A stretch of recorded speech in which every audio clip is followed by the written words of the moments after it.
ऋतुस्राव ପାଇଁ ରାଜ୍ୟର ସମସ୍ତ କର୍ମଜୀବୀ ମହିଳାଙ୍କୁ ମିଳିବ ଦିନେ ଛୁଟି। ସ୍ୱାଧୀନତା ଦିବସ ଅବସରରେ ଏ ବଡ଼ ଘୋଷଣା କରିଛନ୍ତି ଉପମୁଖ୍ୟମନ୍ତ୍ରୀ ପ୍ରଭାତୀ ପରିଡ଼ା।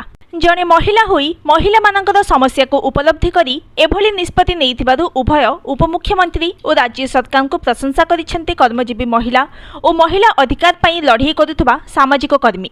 କର୍ମଜୀବୀ ମହିଳାଙ୍କୁ ରାଜ୍ୟ ସରକାରଙ୍କର ଭେଟି ଋତୁସ୍ରାବ ପାଇଁ ମାସକରେ ମିଳିବ ଦିନଟିଏ ଛୁଟି। ସ୍ୱାଧୀନତା ଦିବସରେ ଘୋଷଣା କଲେ ଉପମୁଖ୍ୟମନ୍ତ୍ରୀ ପ୍ରଭାତୀ ପରିଡ଼ା।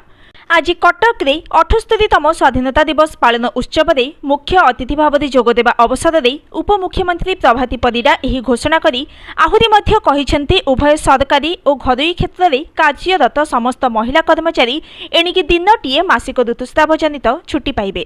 ଋତୁସ୍ରାବ ଦିନ କିମ୍ବା ତା ପରଦିନ ଯେଉଁ ଦିନକୁ ସେମାନେ ଛୁଟି ନେବାକୁ ବାଛିବେ ସେ ଦିନ ତାଙ୍କୁ ଛୁଟି ମିଳିବ।